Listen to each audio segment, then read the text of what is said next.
to visit us tonight, because you're rehearsing just down the road, I'm guessing. At the National Theatre of Great Britain. Yes. I am. You are. It's a play called The Last of the Housemans. That's right. And it's in the Littleton Theatre. It will be in the Littleton Theatre. Yes. And it opens on June the 12th. And what else? Oh, yeah, well, it's about this family. And I play the mother-grandmother in it. And I hate the phrase, a dysfunctional family, because we're all bloody dysfunctional, aren't we? But they are very dysfunctional. And the kids, the middle-aged kids, come home, her children, because she's not been very well. And she lives in this ramshackle house. Her life is just, you know, she's an old hippie. She went to India, to Pune, and spent time there, and, you know, with the Bhagwan Rajneesh in the late 60s, 70s. And she, you know, basically neglected her kids because of that.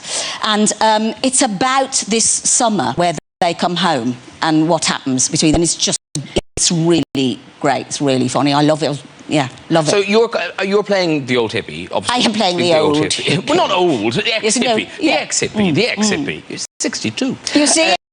62, not looking it. But so, are you a bit young? You're a bit young. Stop it. Well, no, but...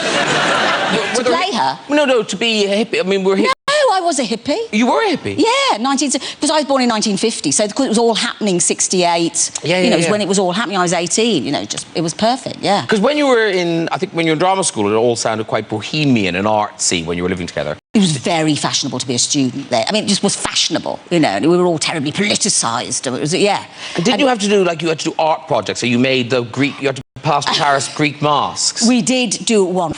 We had to make these Greek masks, and then they gave us a pile of plaster of Paris to take home and practice with, and to make various things out of it before we did the mask. And so I lived with my boyfriend, and I thought it would be quite a gas to make one of his penis. Of course. He was a bit frightened at first, and so you have to grease it up, and then anyway, and then plaster of Paris on, and that was fine. It was absolutely all dried. We let it dry, but I hadn't put enough grease on it, so it wouldn't come off. Oh. It was really, really nasty. So then I had to get a pair of scissors. Oh, it was absolutely deadly, and he was in absolute agony. I mean, I've still got it now, and there are these ginger fumes.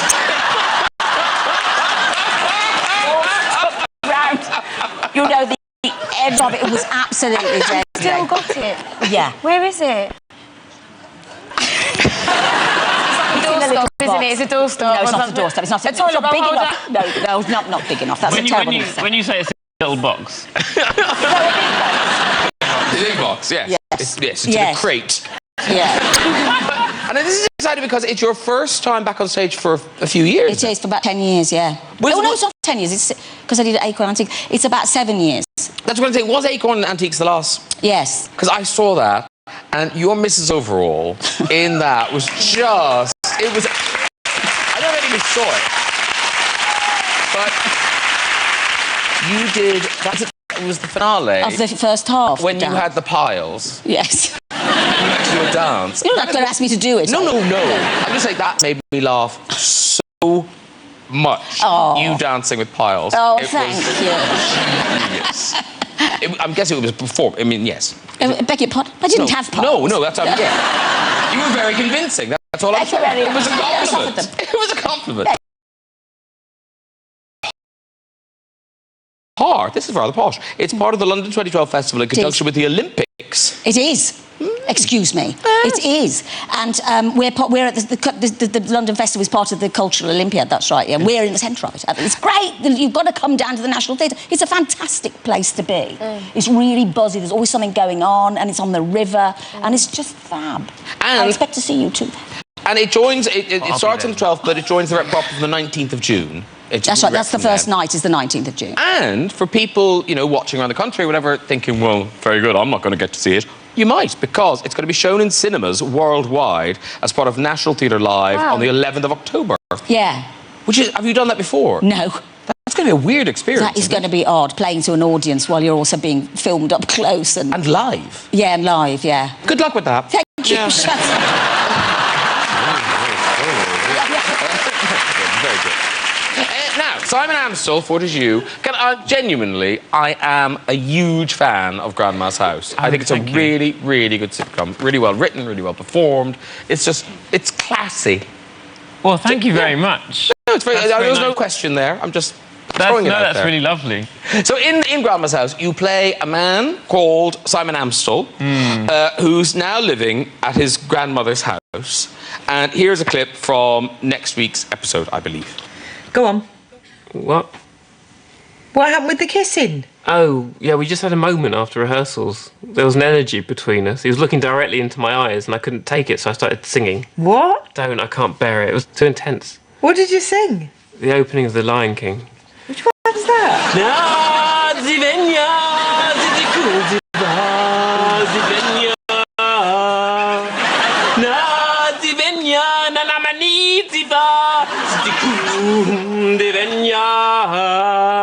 All right. I couldn't stop. I thought he'd join in. He said his phone was ringing.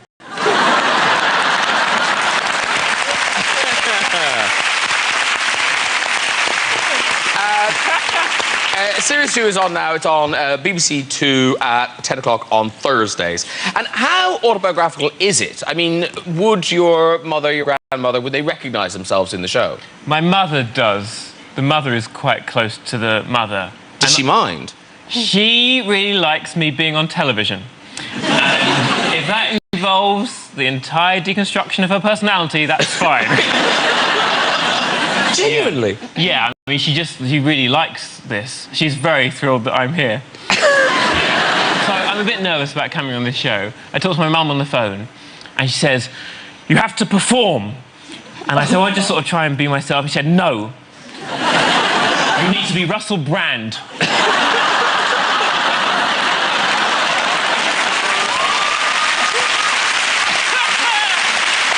She has ambition for you. Yeah. Yeah. Now, we must say also that you are on tour, Simon Amstell. Yeah. Tour Numb. I'm a comedian. Are you? I'm very funny. Don't hide your light under a bushel. You're saying I haven't been. I thought it was Russell Brand. Well, Numb, it starts tomorrow in Dublin. yeah. This is true. Now, the publicity reads... No, do you know what the publicity reads? I think so. Yes. Intensely vulnerable and painfully honest. That's a quote. Oh, OK. That's somebody saying that about me. OK. Simon attempts again to heal himself in public. Sounds quite dark. Well, it is, I suppose. Yeah, it's about sort of not being able to cope with human interaction, I guess. It's, you know. If only we'd known. I think it's because, like, I didn't really drink. I don't drink alcohol. At all? No. And I think that's the problem, because it's a coping... Have you ever drunk? Well, when I was 16, and alcohol was first introduced to my peer group, I found it a bit alienating, and I said out loud, "This is ridiculous. We're children."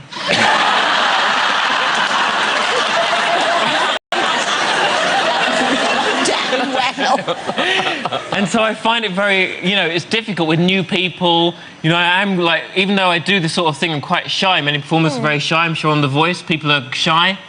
Yeah. Right. I thought I'd just bring you in.